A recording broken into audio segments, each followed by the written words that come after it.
இலங்கையில் வழக்குகள் தாமதமடைவதற்குரிய அடுத்த ஒரு மிக முக்கியமான ஒரு காரணமாக நாங்கள் பார்க்கக்கூடியது, குறிப்பாக குற்றவியல் வழக்குகளில் சில டிபார்ட்மெண்ட்ஸ்கிட்ட இருந்து அறிக்கைகள் கோரப்படும்.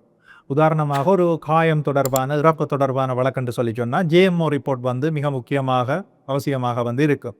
அதே போல் காயம் விளைவித்தல், கடுங்காயம் விளைவித்தல், விபத்து வழக்குகளில் எம்எல்ஆர் மெடிக்கல் லீகல் ரிப்போர்ட் மிக முக்கியமான ஒரு அறிக்கையாக இருக்கும். அந்த அறிக்கைகளை பெற்றதன் பிற்பாடு தான் அந்த அறிக்கைகளுக்கேற்ப குற்றச்சாட்டு பத்திரம் காக்கா செய்யப்படும்.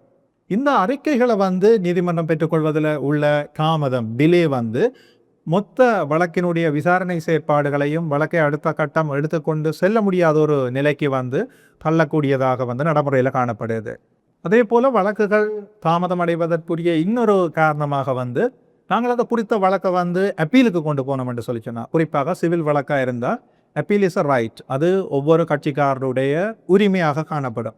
நாங்கள் ஒரு தீர்ப்பில் எங்களுக்கு திருப்தி இல்லை என்று சொல்லி சொன்னால் நாங்கள் ரிவிஷன் மீளாய்வு விண்ணப்பங்களை செய்ய முடியும்.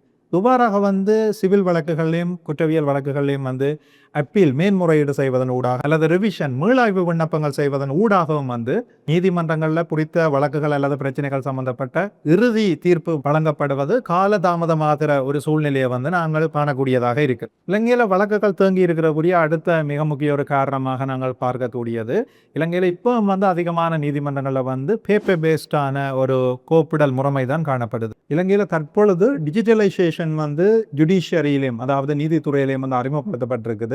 ஆனால் தற்பொழுது இலங்கையினுடைய உயர் நீதிமன்றத்திலும் மேன்முறையீட்டு நீதிமன்றங்களிலும் தான் நாங்கள் அவ்வாறான கேஸ் ஃபைலிங்கை செய்ய முடியும்.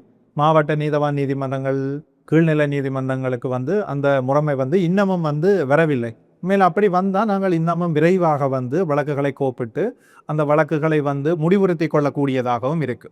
இறுதியாக நாங்கள் பார்க்கலாம், இலங்கையில் நீதிமன்ற கட்டமைப்புக்கு புறம்பாக நீதி பெற்றுக்கொள்ளக்கூடிய கட்டமைப்புகள் இன்னமும் விருத்தி செய்யப்படணும். அது மீடியேஷனாக இருக்கலாம், ஆர்பிட்ரேஷனாக இருக்கலாம், அட்ஜுடிகேஷனாக இருக்கலாம். இவ்வாறான நீதித்துறைக்கு புறம்பான கட்டமைப்புகளை சுயாதீன நீதி வழங்கக்கூடிய கட்டமைப்புகளை விருத்தி செய்வதன் ஊடாகவும் நாங்கள் நீதிமன்றத்தில் தேங்கி கிடக்கின்ற வழக்குகள் எண்ணிக்கையை குறைக்கக்கூடியதாகவும் நீதிமன்ற கட்டமைப்புக்கு வெளியிலே நாங்கள் நீதி பெற்றுக்கொள்ளக்கூடிய ஒரு சந்தர்ப்பத்தை சூழ்நிலையை உருவாக்கி கொள்ளக்கூடியதாக இருக்கும்.